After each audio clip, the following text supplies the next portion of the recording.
to Reddit on Reddit, the internet's auditory version of Reddit. I'm Nelson Allingham, joined by Michael Campbell. I'm here again. You are. You can't stop me. Every week you try and close the door before I get in here. Yeah. And you say, I tell you again, it's better as a solo podcast. You've got a real big foot that gets in the way of me slamming the door. It's annoying. But you're here and I appreciate it. Well, If I'm going to be honest with you. So you try and force me out, but you do appreciate when I get it. I appreciate the effort you put into getting into the room. I can't deny that. Yeah. So like eventually you're just like, he wants it bad enough. Let him in. He can come in. Oh my God. You know, it's like a dog or a cat that scratches at the door for long enough. They are so persistent. I'll let them in. But then also you hope that it's one of those things where you let them in and they're like, cool. Just wanted to make sure that I could get in. Oh. Now I'm going to turn around and walk away. Yeah. That's what I'm hoping you'll do. One day. Yeah, you've let me in the room. I won't podcast this week. I'll come in and be like, just keep the door open. Yeah.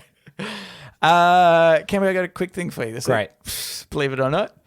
I was almost offended by this, I want to say. Mm-hmm. Just earlier this week, there was like a meet and greet tennis hit up that I went to. Yep. There was a few people, I'd say, around my age. One guy that was probably in his 40s, you know, quite a bit older. One guy that I reckon was maybe like 35, 36, something like that. I'm 31, for clarity of those listening. We sat down afterwards and we were like, let's like exchange information in case we want to have a hit up during the week or something when it's not competition time. Mm. And this is tennis talk. Is it hit up? Hit up. Oh, using all the inside lingo. Yeah, that's right. And he said, oh, yeah, cool. What's your Insta? Oh, yeah, of course. I was like, what? Is that not so weird? I know that people are Instagram and whatever. Yeah. But I would never imagine that somebody uses that as the form of communication to get in touch with somebody that like you don't really know. To me, that was so bizarre. I was like, at that point, I thought I am really like out of touch with it. Yeah. I kind of joked about it before. Like, yeah, okay, I don't really have Instagram or whatever, but I like can appreciate why people around my age have it. Yeah. But at the point that he was like, I'm now using Instagram as a communication device, I found that bizarre and super weird. I just want to let you know, it's extraordinarily normal. That's so, I would never think. And then his backup was, oh, you got Facebook then? I was like, oh, yeah, I've got Facebook. He's like, okay, cool. Like Messenger. But to me, it's like just a number, and then you can use WhatsApp, which I think is like kind of more common. But to me, it's like, I don't have WhatsApp. That's the communication device that, a lot of my friends group uses, a lot of like, I don't know. I just found that so weird that Instagram was the use go-to. Instagram a fair bit and Discord. Just having Facebook and no other puts you in the realm of about a 65-year-old. Yeah. But I'm not even saying, I don't know, just as a communication thing, it seems weirder. I'm okay with the program in general. It's an inefficient communication program, for sure. Yeah. But I still use it for some reason. That's it. So you would go up to, if you were trying to arrange something with a stranger, you would also say, oh, hey, what's your Instagram? And go from there? We have...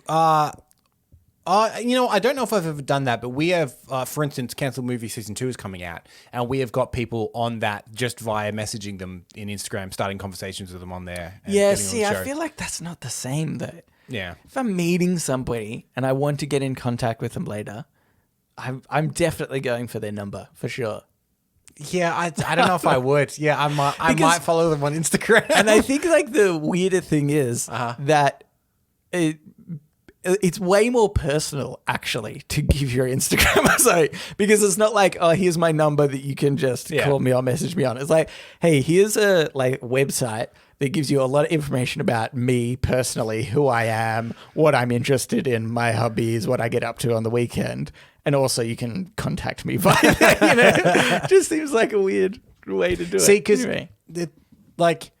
text messages are fine, but I saw a thing actually on Reddit the other day and said how to know if it's a spam call if you're a millennial. If your phone rings, it's a spam call. And I was kind of like, it is funny that my phone is so little used for phone function these days. Yeah. Because even text messages, I do message some people. But for instance, like I've got an Apple phone. Yeah. And I find that it's easier actually if someone I know doesn't have an Apple phone just to use like a Facebook Messenger. Like I don't use the built-in communication things anymore. Because there are better systems.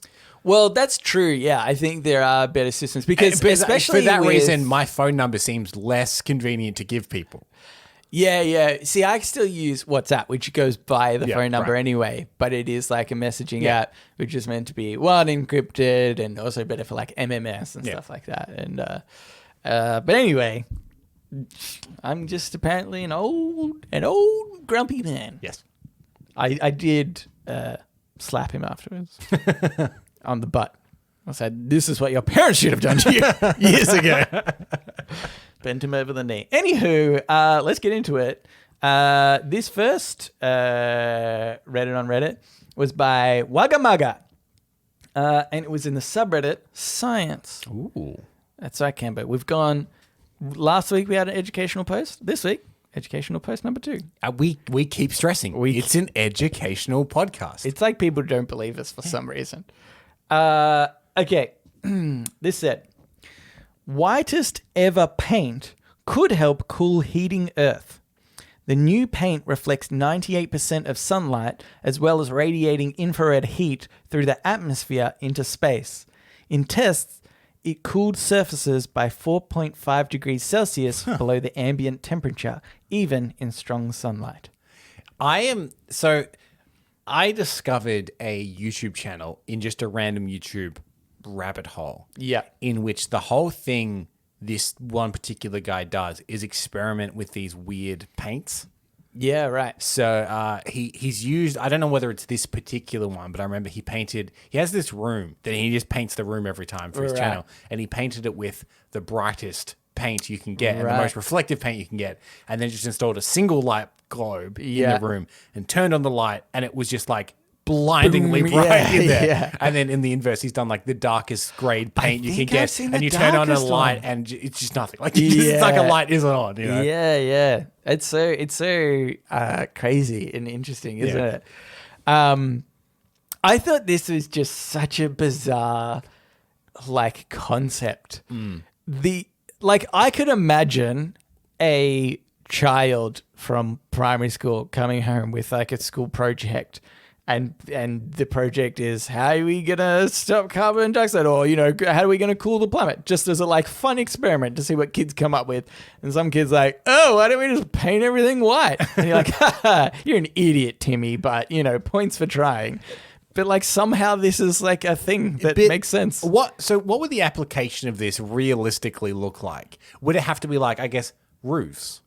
I mean, I guess building roofs, like roofs of buildings and houses and stuff. Or with this, would that reflect enough light? Or is there just so much vast environment around that it wouldn't actually make that much of a difference? You'd need to cover surfaces that you couldn't cover. Yeah, because I was thinking that, right? Because I was like, okay, even if you went in like every major capital city of the world, that's actually only a small percentage of the world. Yeah. And then, like, further out, like in Australia in particular, you don't have to go too far out before you get into farmland and whatever. And it's like, and the middle of the whole Australia is just a desert. It's like, even if you covered the entire surface of land, the ocean is so much more than land. Yeah. So short of dumping it all in the ocean. Yeah, that's right. But yeah, I just thought it was so funny because it's like, who would have thought the way that we could get heat out of the atmosphere is to send it back to the sun? Yeah. Like even that concept in itself, just send it back. Imagine you're sending it back to the point that the sun starts like boiling. Yeah, it's like, oh, it's going to go supernova super early now. Oh boy, we should not have done this. This is a really bad idea. Yeah, just bouncing it back out seems like such a ludicrous idea, I think. It's us going, no, back at you. Yeah. How do you like you it? Are. Yeah. Be funny if then we started seeing in the sun just little patches of white. Wait a second. just in between any planets that go in between, it's just like a laser beam of light that just burns everything to a crisp. What are your ideas, Canberra, I think, of cooling the Earth? Go now. Turn on every fan at once. I don't know why we've not tried this. The funny thing is, Point them up. that seems stupid. But so did paint. Yeah, because paint seems like a childhood's idea that got funding. Yeah, exactly. So maybe we go into who's funding this. yeah. Go in there, be like, have you thought of fans? Yeah. I use fan all the time to cool down in my house. Yeah. Point half of them up in the sky, half of them down to the ground to cool the earth. Cool the ground. The other ones are blowing the heat back. Send a bunch of them to the caps, the ice caps. Yeah, Get them frozen back up. Oh man, they are. Yeah, they're too hot at the moment. We're getting a lot of fans, and I'll be honest, we're going to need a lot of extension cables as well. Yeah, that's really. Or we build a lot of power plants in the Arctic Circle just to power We'll all hire the fans. we'll hire an army of electricians to put in sockets. Yeah. Everywhere around the world. Everywhere. Like, you shouldn't be able to walk more than 2 meters without there being an available socket to plug something in. Well, there's one available socket. The other one has a fan in. that's going. No one plugging the fan to charge your phone or anything like that. It's saving the world. Penalty of death is what happens if you ever unplug a fan.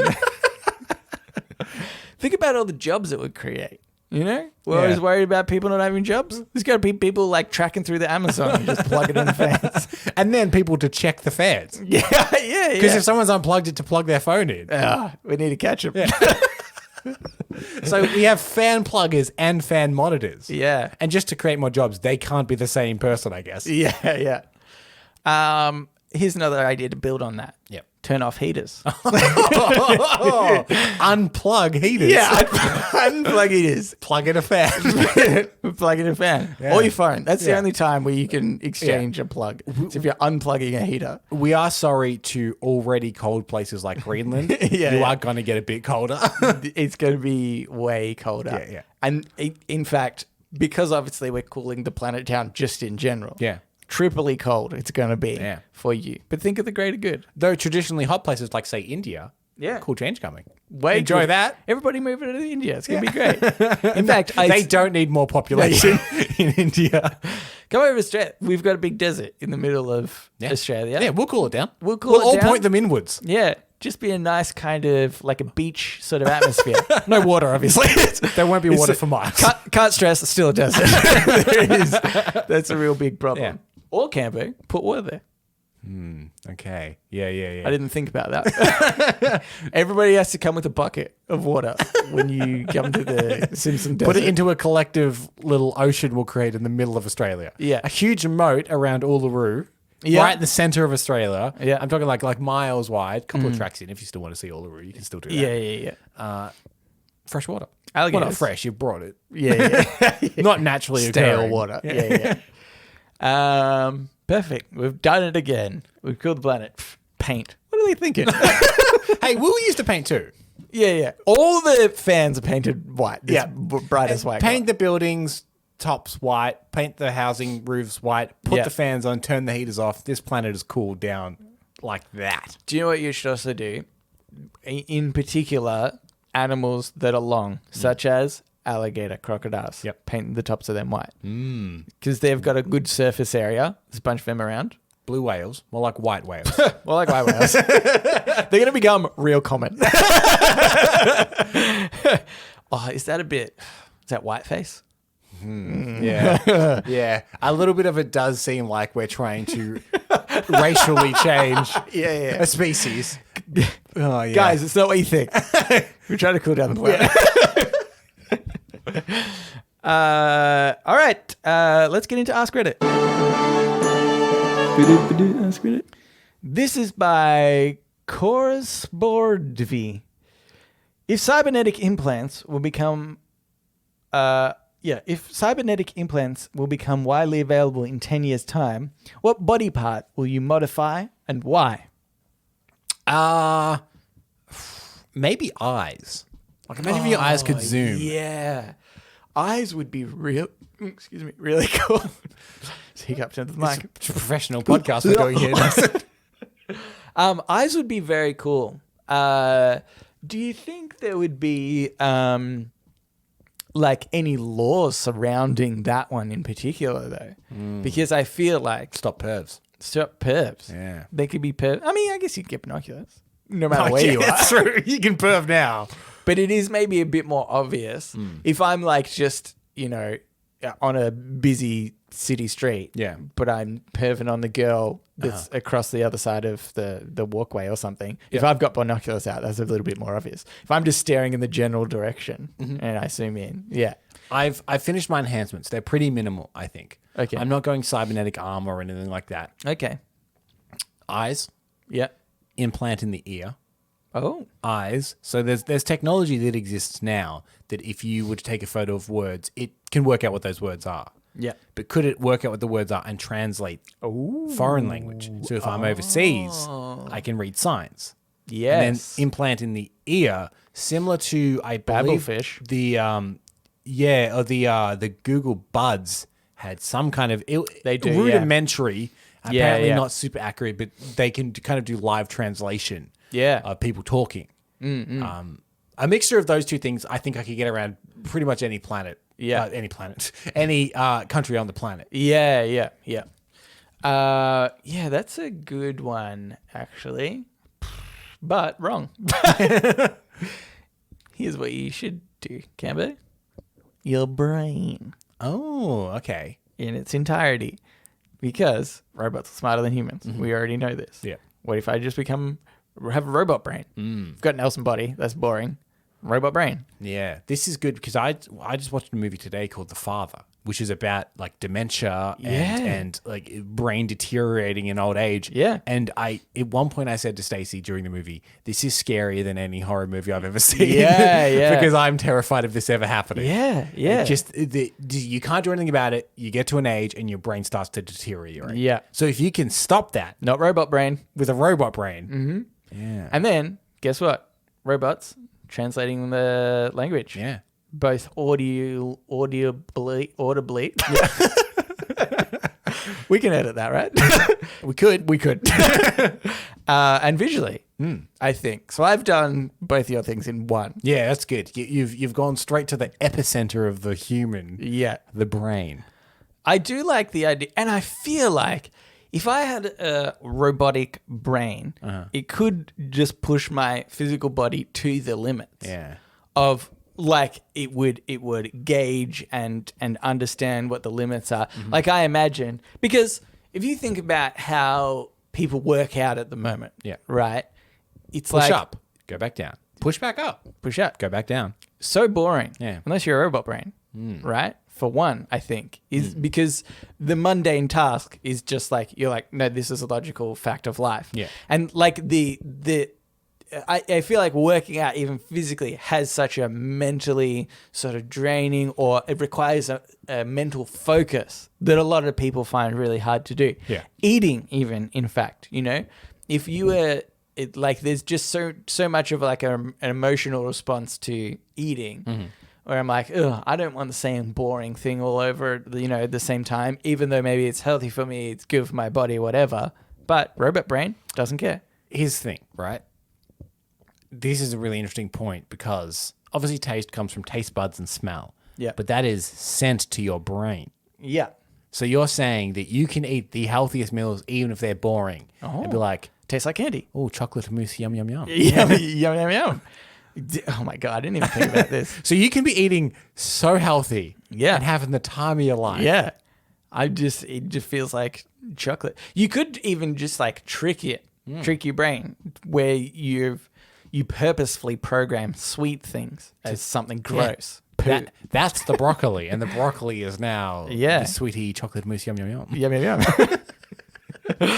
Yum. Yeah, I think that's the way to do it. I don't know if there's that really counts. Would you pair a robot brain, lovely, with a nice little rocket penis? Oh, yeah. So you can send it off? I guess so. Because you're still going to be a perf somehow. Yeah. Okay. Send that out there. You got the magnifying eyes. May as well have a rocket penis. Yeah. Oh, don't get me wrong. I'm on board with it. I'm just not. I'm not quite sure what I'm going to use it for. But like, I imagine I'm in the doctor's office, the cybernetic doctor's office, and there's just checkboxes about things what I want.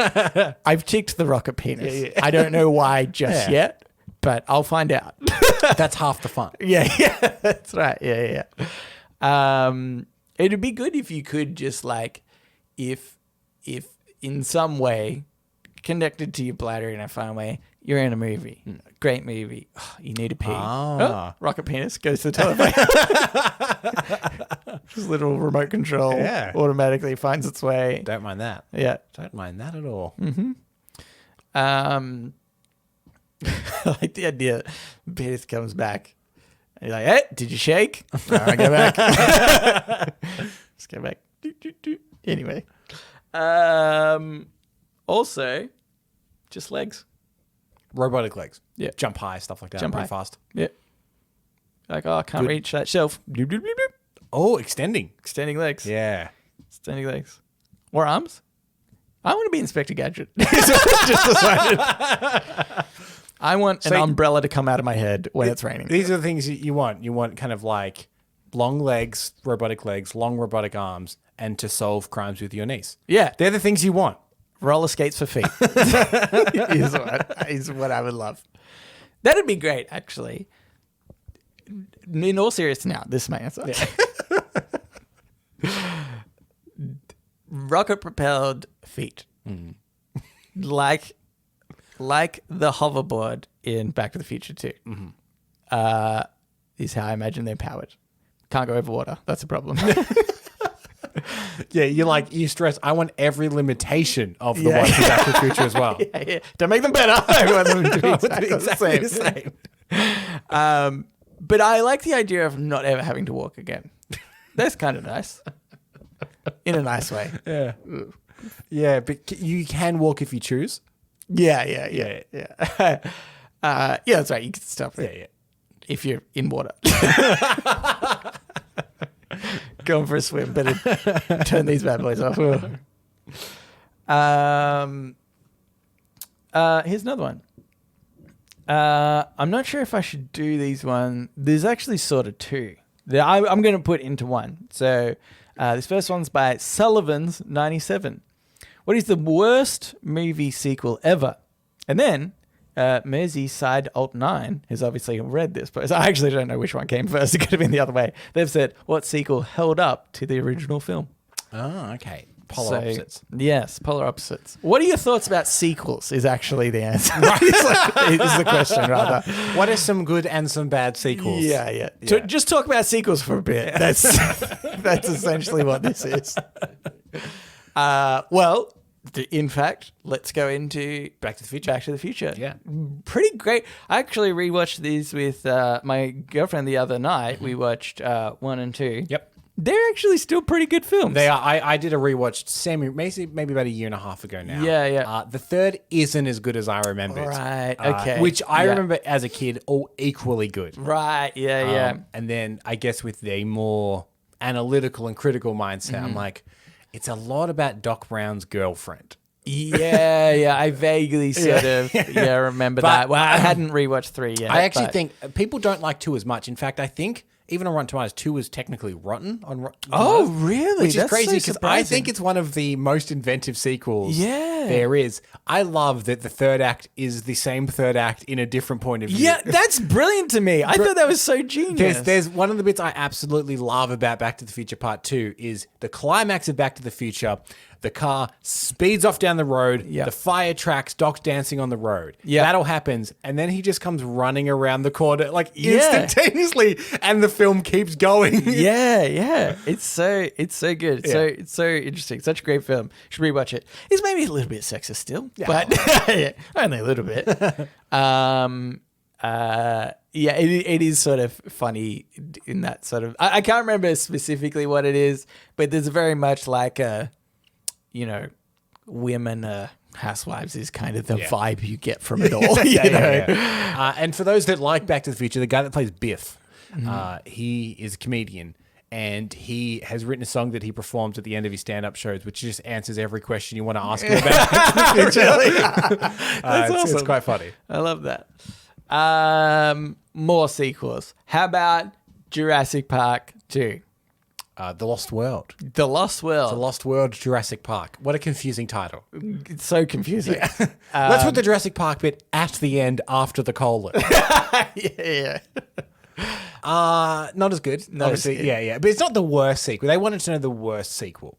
The worst. What is the worst sequel? Yeah, I enjoy sequels that are like, they're not by the people that created the franchise. They just didn't have any recourse to stop a sequel. Yes. I always love a sequel like that. So Speed 2. Speed, great example. Yeah. Great example. Terrible film. They had days to stop that ship. Yeah, that's right. Yeah. They very slowly going towards the mainland. Just the idea of taking it from a bus that is speeding along a highway, Yeah. very exciting. Yeah. Got a bomb in it. Yeah. To a ship that will eventually dock too hard in a city. Which I like the fact that like it kind of does at the end as well. Like they slow it down. It runs into the jetty. And you're like, I know they slowed it down, but this kind of felt like the worst possible outcome regardless. Like it's just sort of a bit bad. Slightly. Yeah. People are a bit rocked as they hit land. I also think this is technically prequel, but when you take something as iconic as Star Wars, which was like, it still is a cultural icon. People grew up loving Star Wars. I still love Star Wars. There's a poster of it in the background of all of our videos. Yeah, yep. And then they're like, we're going to make a prequel, and it will mainly be about trade disputes and politics.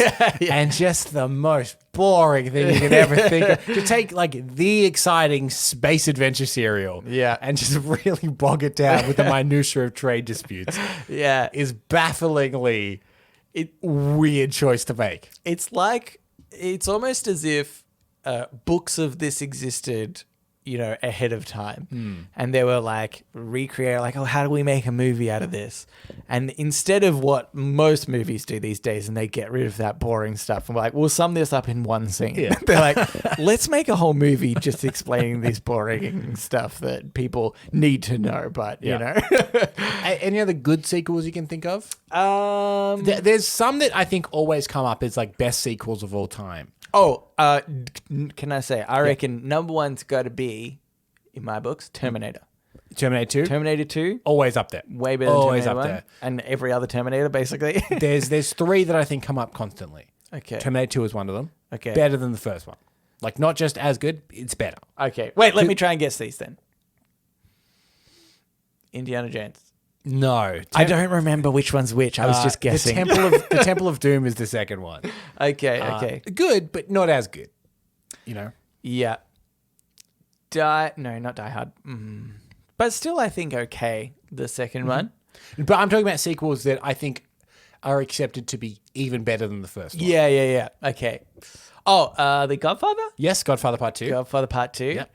Not that I really know that one, but I've just heard that people like. I'm pretty sure I've watched all the Godfathers, but like, yeah. And then another one. Hey, the third one. What sort of era are we looking at? It came out in 2008. Oh, okay. So pretty. Like Iron Man or something? No, maybe not. No, Iron Man was the first. Yeah, the first Iron Man was great. But like comic books, but not Marvel. Not Marvel. Yes. Oh, of course, Batman. The Dark Knight. The Dark Knight. Yeah. Oh, of course. That one was. I think some people forget it's a sequel. Well, yeah, that's kind of true. Yeah. Because like Batman Begins is very good, but The Dark Knight is just standalone by itself, an excellent movie. Yeah, absolutely. Yeah. Especially because it goes The Dark Knight, then The Dark Knight Rises. Yeah. It feels like there's a sequel of two, but that was the first one. You know. And then I think there are some like underrated sequels that aren't necessarily like mind blowing, but just I think if a sequel pulls off a successful sequel, I always think it's interesting. Which, for an example, I always think Sicario 2. So Sicario, fantastic movie about drug cartels across Mexico. Moderate hit, but not everyone's seen it. Yeah. Sicario 2 is this weird sequel where it just does a different story. Like it doesn't do the same movie again or whatever. And it's just another pretty good movie. Like, Yeah, I'm like yeah. that was a pretty good sequel. Like, you just followed up with another pretty good movie, and I guess those characters were the same. Yeah, right. But yeah. like, you don't need to have seen the first one for any reason. It's very loosely tied in. It's just a second one that's pretty good. Yeah, this is just out there. Yeah, which I think is an underrated genre. Totally acceptable, pretty good sequels. Yeah, exactly. Well, I think if they're even just on par, Yep. you've done a great job to be able to like do that. I mean, even for something like John Wick, for example, is like, you know, like they're kind of ridiculous in themselves, the Yeah. movies. They're not sort of meant to be taken so seriously or whatever. Yeah. But you know, but they're like consistent. I'd Yeah. say all of them seem pretty consistent. Same, I want to even say with Fast and the Furious. I'm so glad you brought this franchise up Yeah. because this is what I want to talk about. One of my favorite things is inconsistency in sequel names. Yes. And no franchise is less consistent in their names Yeah. than the Fast and the Furious franchise. Yeah. We've got Stacey coming on later. We should have brought her in early just for this. She's an aficionado of the Fast and Furious franchise. Yes. But the naming conventions are literally never the same in any film. Yeah. And they keep starting patterns and then they don't hold to them. So it starts with The Fast and the Furious. Yeah. Too Fast, Too Furious. So you're thinking, is that where That's they're going? good. Three Fast, Is it, Three Furious. Is it Ocean's 11, 12, 13 kind of thing? Yeah. No. The Fast and the Furious, Tokyo Drift. Okay, so now they're doing colons. Yeah. The Fast and the Furious, colon, whatever. That's fine, No, yeah. because the fourth one is called Fast and Furious. yeah. Okay, they're simplifying it. Yeah. So the fifth one, Fast 5. Yeah. They've gone back to the number thing. Okay. The next one, Fast 6. Nope, Furious 6. Furious. Yeah, Okay, yeah. so the next one, Fast 7, Furious 7. Nope, Fast and Furious 7. I think there's some consistency there in some way. Well, it's starting to, Fast 5, Furious 6, Fast and Furious 7. The eighth one, The Fate of the Furious. They've dropped the numbers. No, but if they spelled it F and then H. Yes, which I reckon they totally wanted Wanted to do, and Yep. then they realized that it looked even more dumb. You start to get the hang of it now, right? Yeah. The one coming out now, Yeah. F9. You're right. But isn't Formula... Oh, no, that's Formula One. No, know sorry, why I thought that F9, colon, The Fast Saga. Oh, the first... They've introduced Saga! Yes. Oh, my God. Does that mean it's going to be the first one of a Yeah. saga? I- Or it's saying this is of the saga that has I don't existed? know. And this has been my dream for many years. All I want is for them to get to 10 Yeah. and call it Fast 10 Your Seatbelts. That's all I want in my life. Yeah, that's great. I love the insanity of the Fast and Furious movie titles. Yeah. This is great. How And it's sad that I knew them off the top of my head. Yeah. No. You should be proud of that. I'm not. I was trying to make you feel better. I can't believe you do. Anyway, that was just some talk about sequels. Let's get into Today I Advise. So now it's time for Today I Learned. What is Today I learned. And also sometimes advice. This advice was by Milky Mop. And I forgot that I put this one in here. It's a little long. Okay. Somebody's post. Yep. I just sort of want you to Experience it? experience it Okay. in a way. Be like, is this person sane? Maybe. Okay, right. Okay. In fact, I admittedly, I'd actually skipped over a bit of the middle bit because it's so long, but I'm going to read it all right now. The title is, I don't think my cat is really a cat. Okay.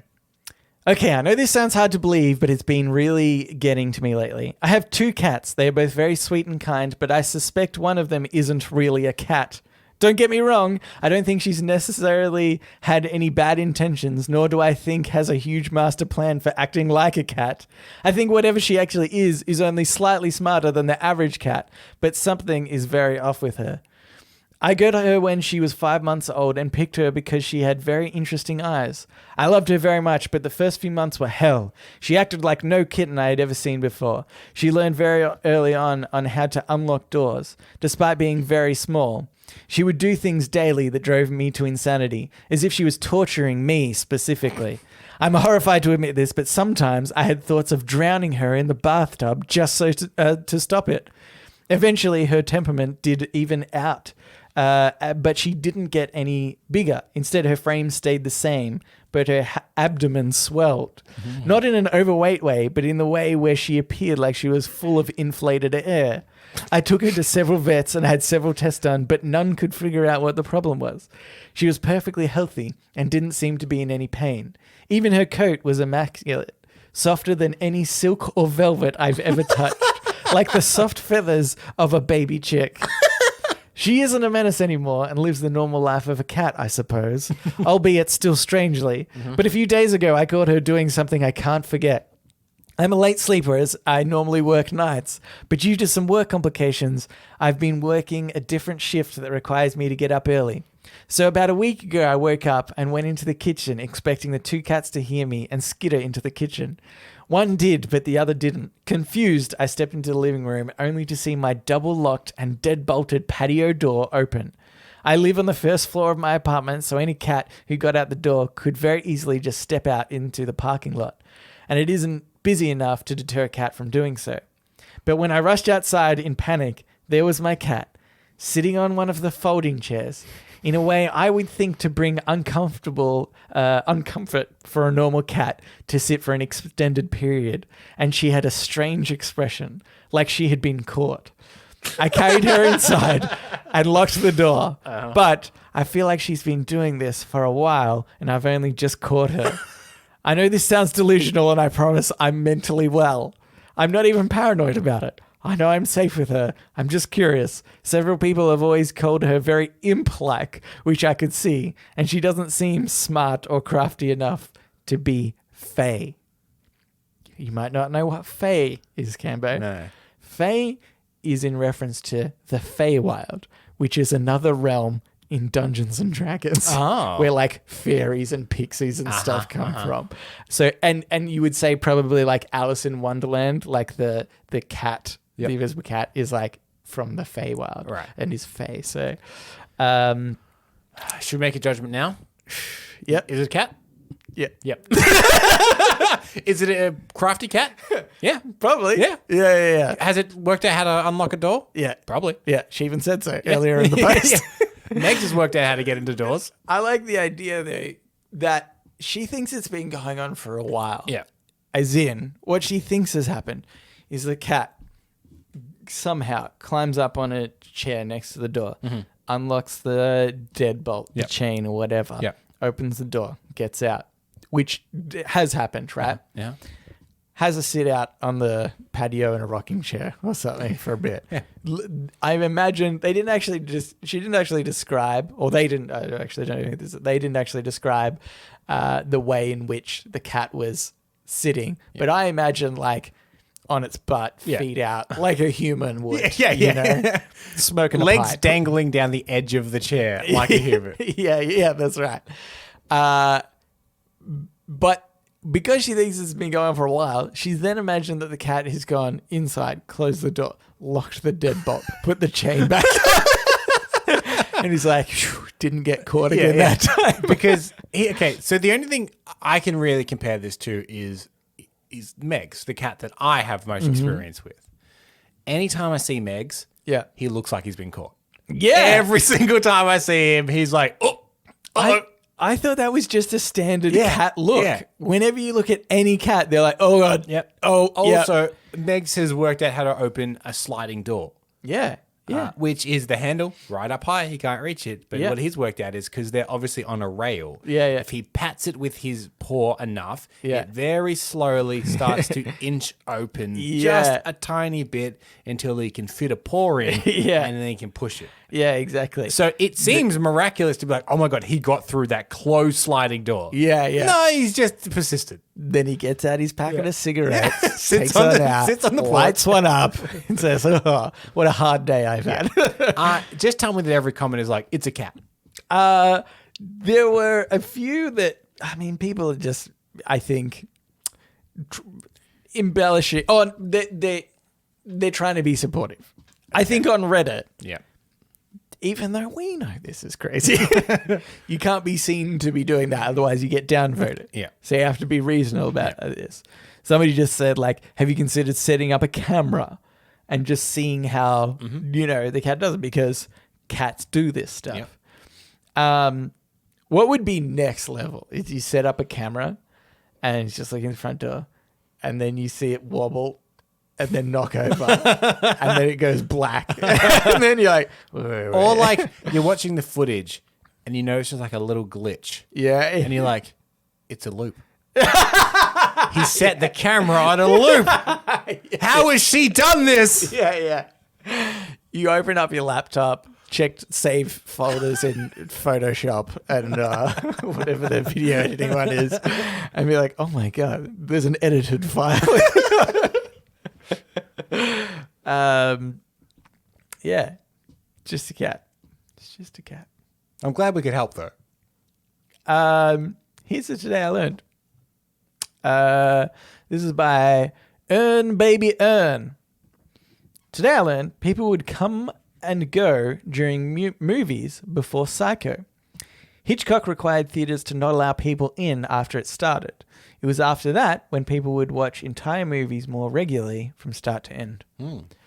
Yeah, Psycho was like a big thing. It wasn't meant to be. Everyone thought it was going to fail. Right. And in fact, because Psycho has quite a twist, and I'm going to spoil this movie. Oh my It's been out for 60 odd years, so Yeah. I'm sorry if you haven't got around to it yet. I don't think I've seen it. But about halfway through the movie, the main character dies Right. in that very famous scene that everyone knows in the bar, In the shower. Yeah. But that was like a huge twist. Your main Like, character's dead how halfway could you through. kill the main character? Yeah. But because it's based on a book, what Alfred Hitchcock did is he brought every copy of, because it wasn't a hugely popular book. Yeah. He brought up every copy of the book so no one could read it before they went in Whoa. and find out what happens in Psycho just to keep the surprise. And then again, things like once Yeah. it started, you couldn't come in. Yeah. And you had to leave once it was over. Like it was Yeah. this whole experience that you had to go through. And if I'm to believe, a flushing toilet. First ever flushing toilet on screen. Yeah. Yeah. Which Big is deal. Big deal at the time. such a weird record to hold, isn't it? Which is so weird that like there was obviously meetings about can we allow this flushing toilet on screen? Yeah. Yet a woman gets hacked to death in a shower. yeah, that's right. And yeah. though you don't see any nudity, it is very close to being nudity. Well, yeah, that's especially for that time period. Yeah, that It's era, like, you would think there'd be a lot of angry people about that. Yeah. Nope, just the flushing toilet was a Yeah. problem. A couple other facts about movies if you want. Go for it. Trailers are called trailers because traditionally they were after the movie. At the end, I did know that. And the popularity of Jaws was such that people were lining up all around the block, and there was like, by the time all the lines had finished, there was like cracks in the pavement and what they'd worn out. Now it's called a blockbuster. Oh, that's really interesting. Yeah, I Jaws didn't know is that. literally the movie that coined the phrase blockbuster. Blockbuster. Oh, because it really And then effed up the block. year after that was Star Wars, the very next year, which same thing happened again. So they were blockbuster movies. Right. Wow, that is really interesting. That's how the video stores got their name. Everybody's want to rent stuff. That came out. Around the block. Ruin stores. It was originally just Now- called Video Store. And now they're pristine blocks Yeah, all yeah. around them because not a person is They going have, into those. the problem is they have been busted. Yeah. Blockbusted is what they should be called now. Yeah, wow, that's really interesting. I just thought that this was so interesting in itself. Like, I can't imagine, aside from seeing a bad film or something, or like maybe I'm seeing a film that I've already watched or something, I can't imagine deciding to go see a film and then just A, rocking up halfway through, or B, just finishing early. Yeah. Like I said, otherwise, unless it's maybe super bad or something. From what but- I understand is that there wasn't even necessarily like set times for movies. They would just be playing. just play, yeah. They would just play through movies and cartoons and trailers after the movies and stuff Yeah. like that. And you'd buy a ticket to go into the cinema. Yeah. You'd watch it for a bit. Yeah, and then you'd leave. Yeah. But that, it just seems so... It's crazy, isn't it? Bizarre. Yeah. That's the way that it... Like, I'm that sure it you was. probably could find session time, but it just wasn't necessarily much of a thing. Like, it wasn't the very, like, regular thing that it is now to be like, we're going at 9 o'clock to see this particular movie. Yeah. It was whatever's playing, because the multiplexes weren't really a thing. They were just a cinema screen that was playing movies. Yeah. You buy a ticket for that screen, you go watch it for a bit, and then you walk out. Yeah. That's really interesting. Anywho, we should move on to shower thoughts. Shower thoughts, shower thoughts, shower thoughts, shower thoughts. This shower thought is by Man I Love Farming. Everybody celebrates the early bird, but nobody warns about being the early worm. Didn't think about that, did you? No, I'm thinking about it now. Mm-hmm. I don't think this is a very good saying. I understand what they're trying to say. Yeah. But I don't think it's as clever as they think it is. Why not? Please explain. I feel like being the early worm thing, like you get there first, so you were like the first to go kind of thing. Yeah. I just don't feel like, maybe I'm not thinking about this hard enough, but it doesn't feel that common a problem to face. Whereas getting there early for the benefit is a far more common thing. You know what I mean? Like, I can't think of any circumstances where getting there early means you're kind of doomed in a way. I think it can be in terms of, this is quite specific, but I'll say comedy shows. Mm-hmm. I think it's like one of those instances where earlier versions of a show, like comedians. This is specific. Comedians in particular. Yeah, we've seen some workshop shows. Well, yeah. I mean, I think like every comedian does it. It's like, and it's a suspect when you're like, this is a tiny comedy club, and it's got like Jerry Seinfeld in it, and it's cost you $10 to get in. You're like, something's up here, and it's like he's just trying his rubbish material. Yeah. You're the early worm, Cambo. Yeah, okay, yeah. Early worm gets the rubbish comedy material. And we got to warn you. We have to warn, if you're seeing someone big for a cheap price at a small venue, they're trying material out. Mm-hmm. How about even, I think maybe medically, right? If you're undergoing a new procedure, you could be... like the first time they were injecting people or taking blood, it's like... Isn't the metaphor for that guinea pig, though? I feel like that already has a metaphor for it. Don't be the guinea pig. Yeah. Is that what they say? Well, like, you're a guinea pig in that, like, you are kind of taking the risk for experimental reasons. Because they obviously research on guinea pigs, but... Yeah, I know. But... I still feel like I feel like the guinea pig is only when they are trialing something. Yeah. But I'm talking about like when, vaccines like first came in or something first came in. And it's like, it's not that they're testing this. It's been proven. Yep. No one's a guinea pig, but like, I'm going to miss your vein a couple of times. You know? Okay, so I think I have one. Something that we talked about last week, in fact. Going to the hairdresser. And they're like, I want to let you know I'm a qualified hairdresser. Yeah. But this is the first haircut But I've ever done. you're the first one. Yeah. You're the early worm. Yeah, okay. Yeah. See it applies. I don't really know what the saying is, because obviously the saying is the early bird gets the worm. Which is more about preparation more than actually being early. It's like if you're prepared and you got there early because you were prepared, you will get the worm, you'll get the rewards. Yeah. And it's more about being prepared than it is arrive everywhere early necessarily. Which I think is interesting, right, in itself, because there is... the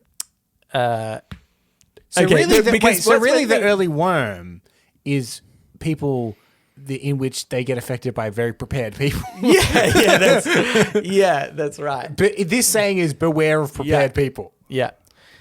It's like the person, the hairdresser who's starting day one got up really early because they're excited. First day of hairdressing. Somebody else is like, I'm going to get a haircut today. Beat all the other people getting a haircut. Yeah. Those two people meet. That's exactly it. Person's like, oh my God, great. I got the first haircut of the day as a hairdresser because I was here early. And the haircutee, same thing. It's a problem for one. Yeah. Great instance for another.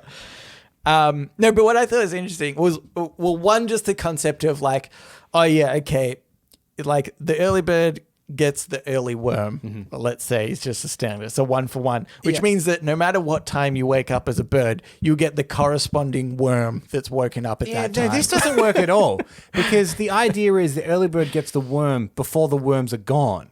The worms aren't arriving. They're going to get the worms. And the idea is that if you're early, you'll get it while it's still there. Yeah. It's not that they have also, it's not a shift.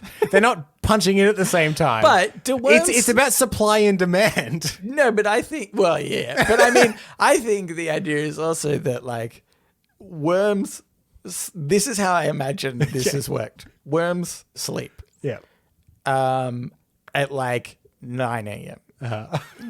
But they're prancing about through the night. And at around 6 a.m., birds are waking up. If you wake up early enough, you'll get the worms before they go to sleep because they've been out all night partying. Right, okay. And they're in the... So it's about reverse schedules. Yeah, exactly. Okay. Yeah. No, but I remember actually listening to there was I think a startup that was maybe doing sunglasses or something fashion-wise, maybe watches or something like that. And this was, I was listening from an investor's point of view. And he said, these guys pitched me or something, and I'm not sure even if he put in an initial amount of investment, something like that. And he said, and I hated these guys because they weren't proactive enough. They weren't, in this case, the early birds, they weren't jumping the ball. He said like they seemed to be kind of a bit lazy about it.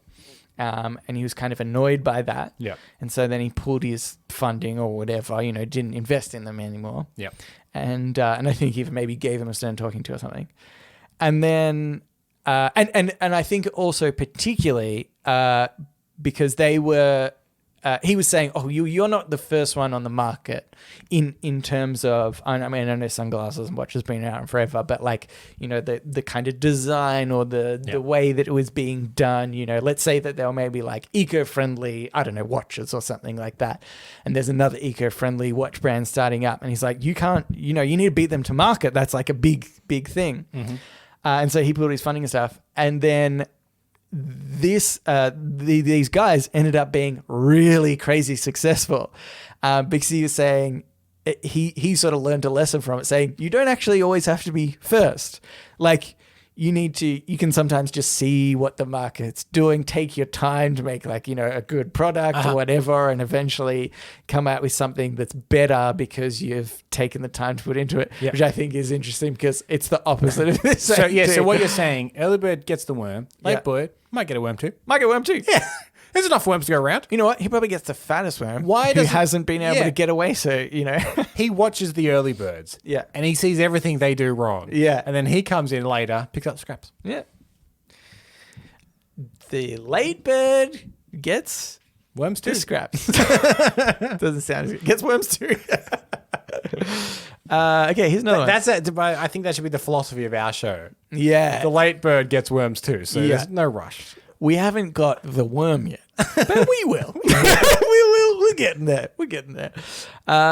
Here's another one. Mm-hmm. This is by, I don't know why I put this one in. Whatever. I've committed already. This is by Lurking Poster. Somewhere there's a piece of paper that's been in the same printer tray for years because new paper is always loaded on top of it before the paper runs out. Yep. Totally incorrect. Yep.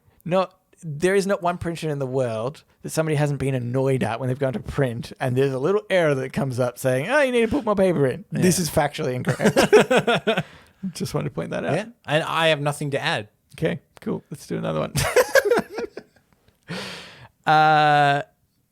This is by JCD1974. It's a thin line between being the cool uncle and being the weird uncle. Huh. You know what I think the line might be? Yeah. Caring about being the cool uncle. Oh, because if you're always like, come check this out. Yeah. And you're like, okay, let's say I've got a lot of comic books, right? Yeah. That's potential cool uncle stuff for a young kid. Yeah, yeah. Right? But I think if I was like, hey, come over here, check out all my comic books. Yeah. But if the kid was like, are they comic books? I'm like, don't worry about it. Yeah. Then I'm the cool uncle, you know what I mean? Yeah, I got some comic books. Yeah, what yeah, what whatever, about? whatever. Yeah, it's fine. Don't touch them. yeah. Look at your sticky fingers. Yeah, I think because we're both uncles actually at the moment, and I have competition. You have less competition. You got 2 brothers, correct? Yeah. So, Only one of them has kids, though. Yes, but you're vying for the attention from one other uncle, is what I mean. Oh yeah, I win that easy. Yeah. See, I've got 2. See, my sister has kids, so then I've got 2 other brothers. I'm trying to be the best uncle out of 3. Yeah, okay. Tough competition. Yeah. But I want to be the cool uncle. See, because the reason I said I win easy, don't think that's me being arrogant. Yeah. My other brother couldn't care less. Oh, maybe that makes him the cool uncle. Oh my God, he's definitely got cool uncle material. They're like, oh, I see Uncle Cambo all the time. Yeah. But the other uncle that I never don't see see, Uncle John. he's cool. Yeah. Uncle John's very cool. See, what's he always doing? Where is he? Yeah, very mysterious. Okay, aloof. Being aloof makes you cool. What if I just start buying them alcohol from a real young age? That's pretty cool. Just every birthday. Here's a bottle of vodka. You'll appreciate that later. I'll be a very cool uncle in the future. Weird to everybody else. Like, hey, Nelson, stop giving my 4-year-old kid alcohol. But is this a cool uncle thing? Say, you may have missed the boat because your nephews and stuff are already born. But if you were to, when they were born, you get a small barrel and you start distilling a whiskey and you let it age in that barrel. And then when they turn 18 or 21, if you're in the States, you give them that barrel of whiskey that's aged. Yeah. Or maybe give it to them at 21. I think at 18, I would have just mixed it with Coke. And, Yeah. I don't think I would have appreciated it. Honestly, like, give it to me at 30. Yeah. You know, way later in my life. Even at 25, I'm like, no, I've thrown up on this way too many times in my teen years. I don't want to drink it. But by 30-ish, I've gotten over that. And then that's a 30-year-old whiskey. Yeah, it's like lovely. Delicious. Yeah, that's a good idea. I think that's got to be what it is. I feel like, you know what, sometimes it's about stages of life too. Like, I feel like if you, because I imagine a drunk uncle, right? The stereotypical drunk uncle. Yeah. Maybe as a kid, kind of cooler. Like, he loves running around with us and kicking the ball with a beer in his hand as he's running around trying not to spill a drop, you know. Gets kind of, pretty drunk during the day, snores on the couch. Yeah, it's just kind of a funny, cool uncle thing. But then, like, the kids get older and they're like, oh, no, he's a mess. My uncle is a total mess. But if you time it right, you clean up your act around the time that they start to realize that you were an alcoholic. You really time your sobriety with their coming of age. That's how to do it. That's the line. Is it? I don't know. All right. Now it's time for podnapping. Oh my God! I'm being podnapped. Podnapping. This is Podnapping, where we nap a pod. We take a topic of conversation or a segment from another podcast, and we do it ourselves. This week is your week, Cambo. Yep, that's right. Now, here's the thing, Nelson. I had a podnapping ready to go based on a British show called Is It Something I Said? Right. All about famous quotes. I'm going to steal that next week. Thanks. No, God damn it. But you say topic of conversation. Yeah. And something arose last night. We learned something. Yeah. Fascinating. And to help us explain it, we've actually brought in Stacey. Stacey, welcome back to the show. I can't believe that you had a podnapping and you didn't do it. I thought this was desperation that I'm here. No, I mean, I don't anymore. Nelson's got to steal it. Yeah. You're back to desperation after this. But we discovered a fact about you, a hidden talent that blew our minds, and you seem to think that it was nothing. So we wanted to bring you on the show to, I guess, wean out this talent from you and show it off a little bit, which is, do you want to explain your talent? I still don't think it's a talent, but after a couple of glasses of wine last night, my party trick was remembering the names of Simpsons episodes just by their description. Which is amazing. Yeah. It was, honestly, you're a great person. I've known you for a long time. This is the most interesting thing about you that I've discovered. So essentially, within reason, like modern day Simpsons, obviously you're probably not watching, but I was just reading a synopsis and you could tell us what the title of that episode was. And it was because you had, if I'm correct, like hardcover books of Simpsons episode guides.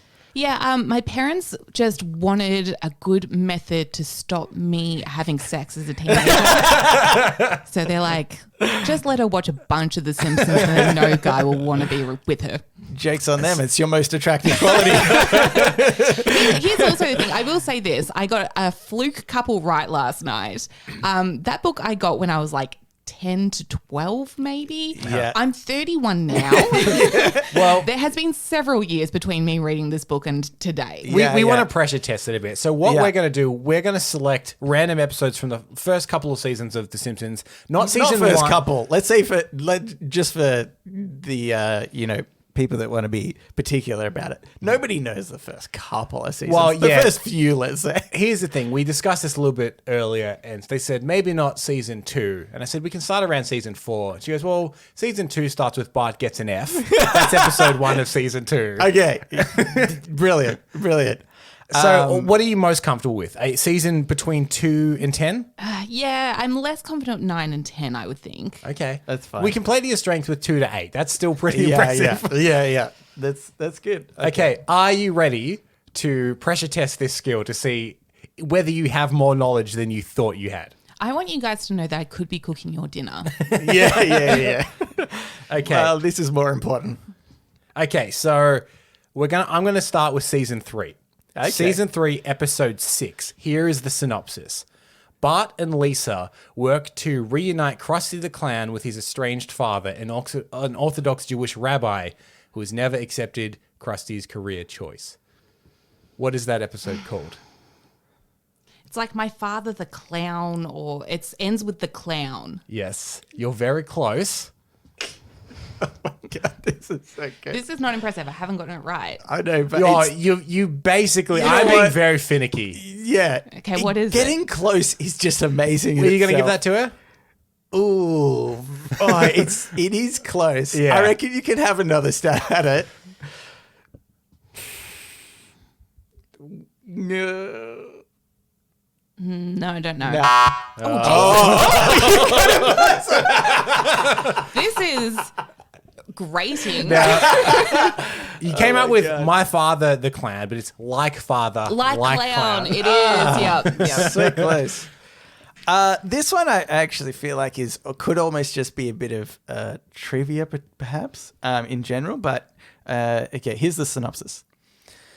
We're in season 6.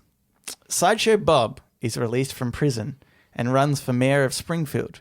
When he wins the election, Bart and Lisa suspect foul play and are determined to expose Bob's corruption.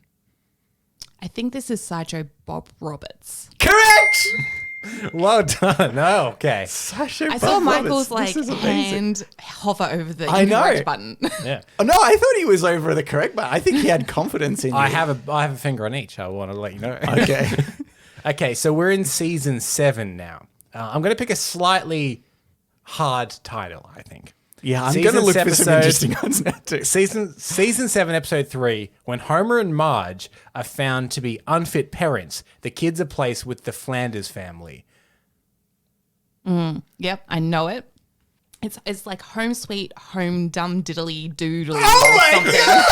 I don't think the diddly doodlies are right. but- No, it's Home Sweet Home Diddly Dum Doodly.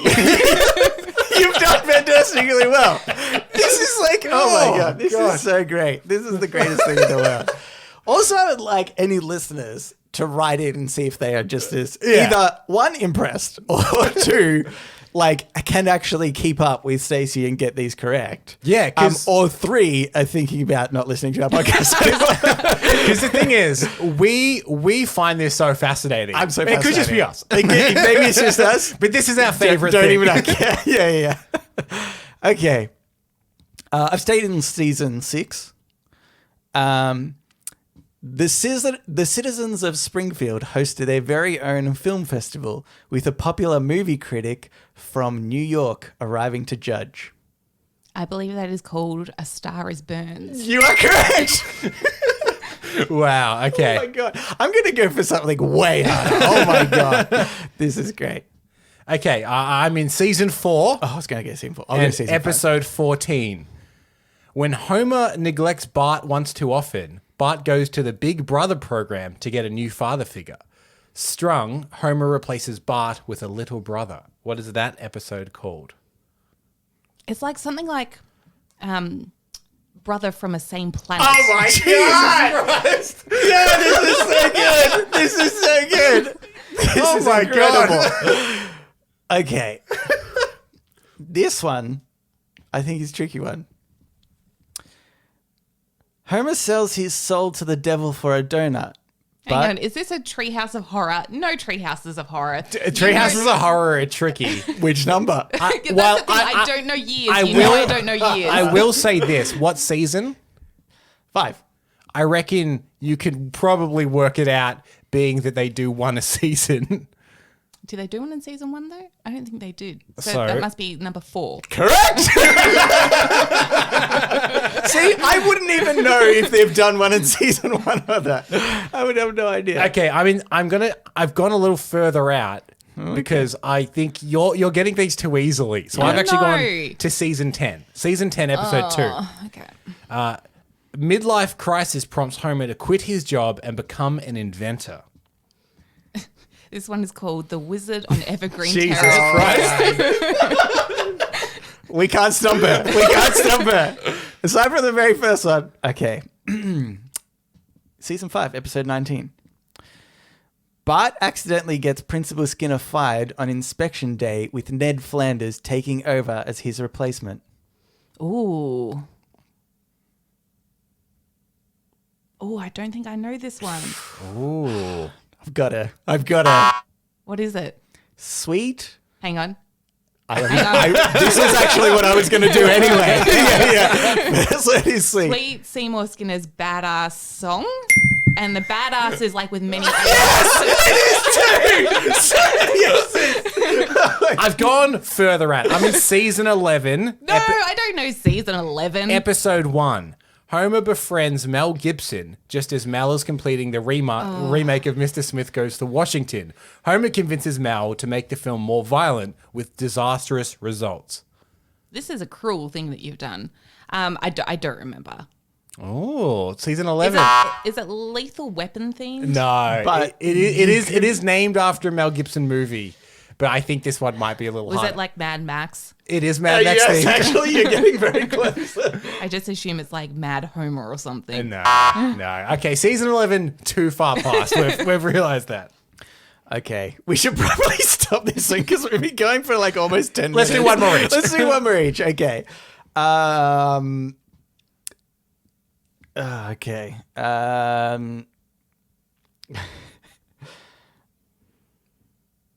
Okay, I'm going to get this one. Homer and Moe attempt insurance fraud. What I'm just going to season's start with from? this. 9. Did we say 9 was suitable? Nine. Yep, I know it. I know he rolls out of the car. Do I even need... Oh, for the viewers at home, the listeners at home. Homer and Moe attempt insurance fraud so that Moe can support his new girlfriend. When Homer ends up in jail, Moe has decided whether or not to come forward. I feel like I can picture it. I know the girlfriend's Renee Zellweger. I'm pretty sure. I think that's correct. I think there's indemnity or something in the title. Maybe. I don't know the rest of it. Oh, yes. Dumbbell indemnity. Dumbbell, that's it. Okay. But still, I'm just impressed that you got indemnity. Even that is just enough. Last one from me, and I've picked the longest title I could find. Okay. This is season 7, episode 22. Do you know it just on that? No. Okay, go. When a fellow veteran dies, Grandpa Simpson and Mr. Burns fight for buried World War II treasure as the only surviving members of their battalion. This is a long one.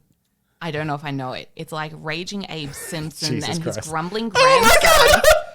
And the fighting hellfish. The Curse of the Fighting Elephant. Oh my God. I'm gonna go ahead and give that one You're to going to you. give that one to you. You're going to give that one to you. Wow. Stacey, you've not only impressed us, but the world from what you've just done. I don't know if the world is going to agree. Yeah, or listen, probably. We're considering replacing Podnapping with just doing this every week.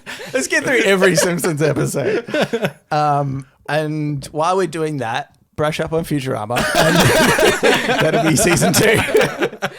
Do you reckon this could be a whole podcast in itself? We just get a new person on each week that's like, I know every episode title of something, and we just go through it. I think it'd be great. If you listener out there know every episode title of a certain show, Yes. we'll get you on. We'll get you on. Because we love this apparently.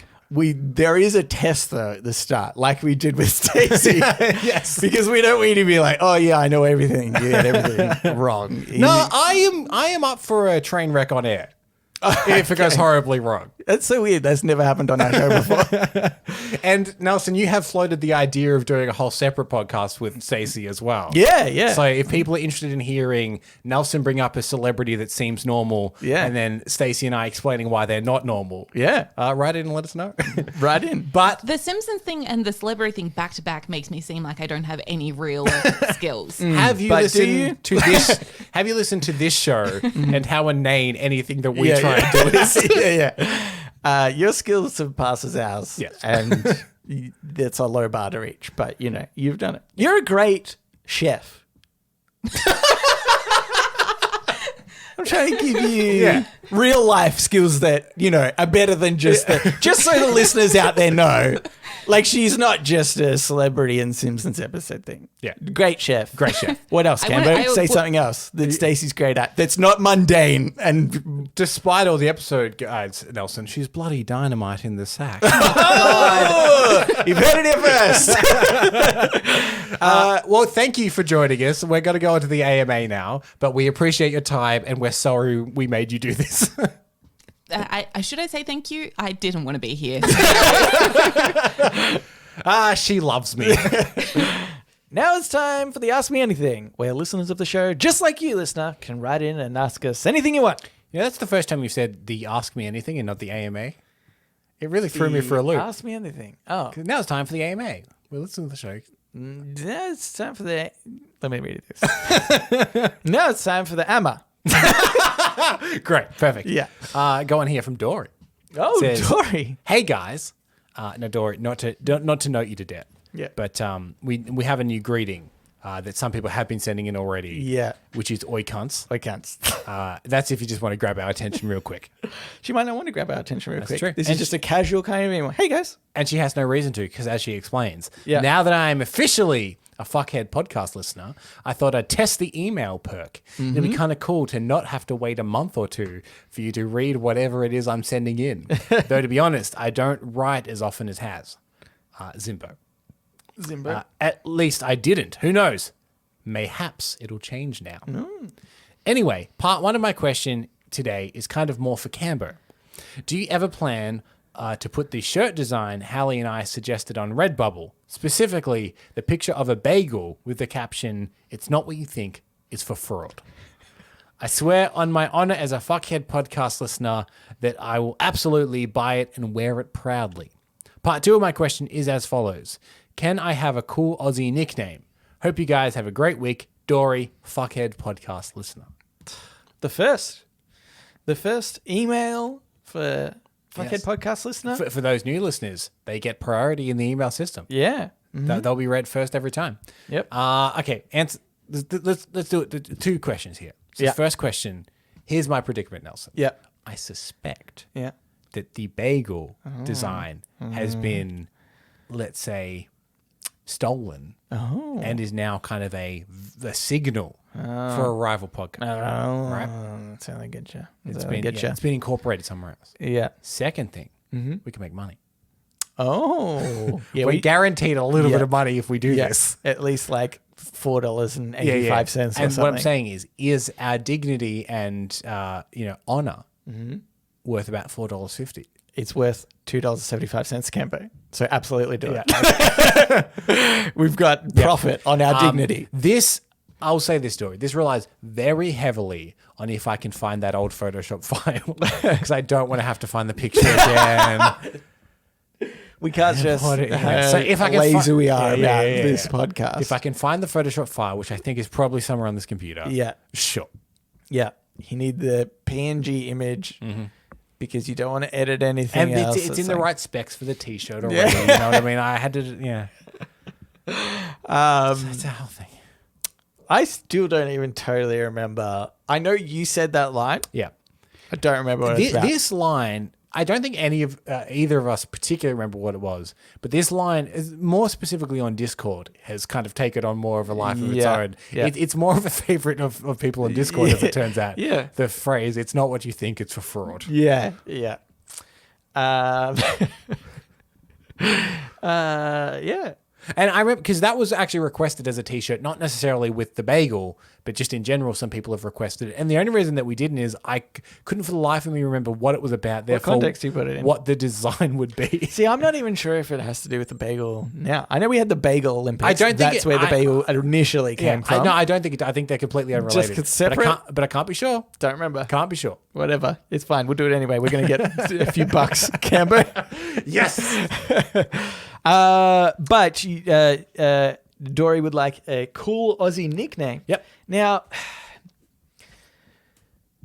I think straight off the bat, which I'm not saying should be, and is kind of not a great one. You can very easily just put some Z's in. Well, and you're Dozzy. This was my point. Dozzy's not bad. Yeah. This is my point I was going to make. The Z's in the middle of the name, or the Z's, as the Americans would say, is a very common thing. Hazza. Hazem, or Zimbo, as we've called him anyway. We called him Zimbo, yeah. But, Which is a bit, different. Sharon or Shannon becomes Shazza a lot. Shazza. But a lot of the time, it is reliant on an A in the name. Yeah. Because it leads into the A, Z, kind Yeah. of thing. Dozzy isn't bad. I think the Dozzy other thing, would be. The other thing that we like to do is just call people like the big whatever or stuff like that. So the big D. The big, no. No. Yeah, I think Dozzy is kind of nice because it's got the Aussie part in there, Okay. really, Yeah. in the pronunciation aspect of it. Or even just Doz, I could Doz, see. yeah. Doz isn't bad. Sometimes we will add an A anyway, because it could actually be Dozza. Dozza. Dozza's maybe Dozza. Because you could, okay, we need to have a phrase that we need to insert the nickname in. Yeah. And it needs to pass muster in that phrase. And I think the phrase should be, did you hear insert name here was smashing tinnies all night last night? Okay. He's a fucking wreck. Add that at the end. Okay. He, she, it can change. Did you hear Dozza was smashing teenies all last night? It sounds right. Sounds pretty good. She's a fucking mess. Yeah. She's a fucking mess. Okay, Dozza. Dozza. There you go. Yeah, okay. Got it. Done. We offer this service to anyone. Write in with your name. Write in with your name. We'll add some Z's to it. And an A, probably. And we'll put it through the test. Yeah. Which is to claim that you were smashing tinnies all night last night and you feel fucking terrible. Yeah, you're a fucking mess. I've got another one here from Hallie, or Hazza. I don't feel, because Harry in Australia might get transferred to Hazza. I feel like it doesn't quite work for Hallie as much. We'll have to workshop this. We'll come back to you, Hallie. She hasn't written in asking for it Yeah, yet. We've got some time. Okay, she said, "Gentlemen, I am absolutely shattered that you would believe that I would I should do this correctly. Sorry. I'm absolutely shattered that you would believe that I would disrespect the don't steal our ideas rule of Reddit on Reddit. And even more importantly, the long-standing we insist you cease and desist. We must insist you cease and desist rule. Of course, I would never make a bread-based Reddit podcast to explore the yeasty side of Reddit. I didn't even know anything about bread. With that being said, I do think the intro to said podcast deserves some more recognition, as I've heard that Dozza actually played bass in it, and that the whispers are also bread themed. I did not pick up on that. I didn't either. This is all conjecture, though, as I have absolutely nothing to do with the podcast that has a sponsor trying to advertise with it. We wouldn't want sponsors. Love you even, guys, even Hallie. if they came knocking on our door, we'd say, no thanks, we're making shit tons from Redbubble. Remember, oh my God. We've got this one shirt that if we design it, we will make money. So interesting. I just had no idea that Hallie had nothing to do with that podcast. Yeah, it's crazy. And I believe her wholeheartedly. Yeah. Because, of course, if she ever wants to ascend to the rank of a Fuckhead podcast listener, she now knows the steps for atonement. Yeah, that's right. And this hole has just become a little deeper to climb out of. Yeah, because we will reference this email. So can we mark this for easily so we can find it more easily if we need to? In future. Yeah. We'll put it in the folder. Important documents. The Dirt on Hallie folder is where we'll put that one. I'm impressed that there was a lot more effort put into that song. And anyone else listening out there, if you have dirt on Hallie, send it in. Send it in. Or anyone. Yeah, we've got a folder. Send dirt in. Yeah. On if any listener. We're tracking them all. Should we start a listener snitch program? Where you can come to us confidentially about any other listener. Yeah. And we will just file it away in case. Yeah. We must insist. No, so I was thinking something like snitches get riches because we will reward them in some way. Oh, okay. Or how about this? Mm-hmm. Give us those snitches, you dirty bitches. Snitch, little bitch. Snitch, little bitch. Yeah. Snitch and bitches in there somewhere. We'll workshop this. Send away. But send us in. Snitch on other people. All right. But that's it. Yeah. For another episode. If you would like to write into us, you can do so. Reddit podcast, READIT podcast @gmail.com. You can also reach us at Facebook, Twitter, and our subreddit. They're all READIT podcast. Yeah, if you want to review the show, we always love reviews. 5 stars every time. We insist. 5 stars. But leave a review, but snitch on someone else. Snitch on somebody. Give the darkest secret of a listener that you know. If you can start the review with psst. We'll know. We'll know to read it in a certain tone. Yeah. We also would love it, actually, if you could tell a friend. Yeah. That really helps us out. If you can get any sort of... snitch to a friend about this podcast. Snitch to a friend about this podcast. Yep. Say, psst. Got to start with the psst. Listen to Reddit on Reddit. Also, what's your darkest secret? And, what's something terrible you've done in your life? And you can doubly get us a listener and some snitch information. And a big thank you to Stacey for reluctantly joining the show. Oh, yes. Thank you very much. Stacey, you've proven once again how much better of a person you are than Cambo or myself. That's it. So thanks for listening, and we will read you later.